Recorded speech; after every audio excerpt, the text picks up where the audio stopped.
তারপর এই ডিট্যানটা আমি নতুন ইউজ করছি, মানে এইটা মানে এই কবার বলতে গেলে দুবারই ইউজ করেছি মাত্র।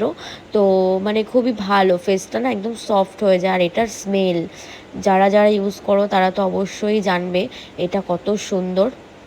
আর ডিটেন কতটা কাজ করে আমি জানি না, আমি নতুন ইউজ করছি, বেশি দিন হয়নি। তো কিছুদিন ইউজ করার পরই বলতে পারবো যে এটা কতটা কার্যকরী। যাই হোক, এটা জাস্ট 2 থেকে 3 মিনিট রাখবো, তারপর কিন্তু হালকা একটু জল দিয়ে এটাকে হালকা স্ক্রাব করব, করার পর কিন্তু ধুয়ে ফেলবো। আমি বেশি একটা স্ক্রাব করতে পারবো না, কারণ মানে ওপেন পোর্সের প্রবলেম আছে। যাদের ওপেন পোর্সের প্রবলেম আছে তারা কিন্তু বেশি স্ক্রাব করাই যায় না তাদের ফেসে একদম। আর এখন তো একদম ফেসটা দেখতেই পাচ্ছ, কোনো গ্লো নেই, তারপর একদম ফেড হয়ে গেছে, দেখে বোঝাই যাচ্ছে।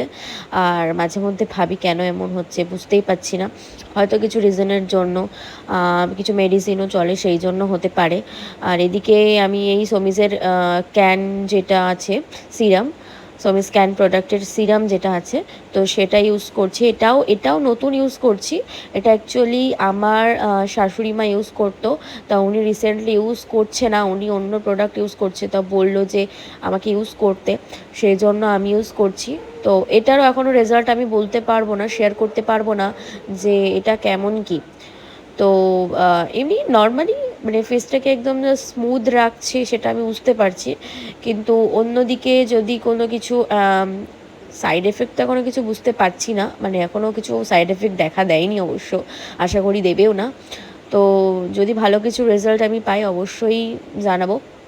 আর এদিকে কিন্তু ফেসটাকে আমি জাস্ট ভালো করে ম্যাসাজ করে নিচ্ছি।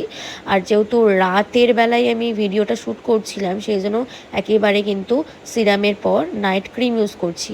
এই লোটাসের নাইট ক্রিমটা আমি বরাবর ইউজ করি, মানে যবে থেকে আমি বেবি জনসন ছেড়েছি তবে থেকে। অবিশ্বাস্য ঘটনা যে আমি যখন কলেজে ছিলাম তখন আমি বেবি জনসন ইউজ করতাম, ততদিন কিন্তু ফেসটা এত সুন্দর ছিল। কিন্তু পরে না বেবি জনসনের কোয়ালিটিটা একদম বাজে করে দিয়েছিল, সেই জন্য আমি চেঞ্জ করে ফেলেছি। তবে থেকেই জানি আমার ফেসটা না একটু বাজে হয়ে গেছে, আর একেবারে আলাদা রকম হয়ে গেছে। মানে আমি ভাবতেই পারি না যে আমার ফেসটা কেমন ছিল, এতটা মেকআপে ইউজ করতে হতো না, কিন্তু এখন করতে হয়। কথায় আছে মায়েদের যত্ন যতদিন স্কিন আর হেয়ার ততদিনই ভালো থাকবে, এটা সত্যি। তাই এখন সেটা বুঝতে পারি, মা যতদিন কেয়ার করেছে, যবে থেকে নিজে বুঝতে শিখেছি এই প্রোডাক্ট সেই প্রোডাক্ট ইউজ করে না একদম হেয়ার ফেস সমস্ত কিছুই কিন্তু খারাপ হয়ে গেছে।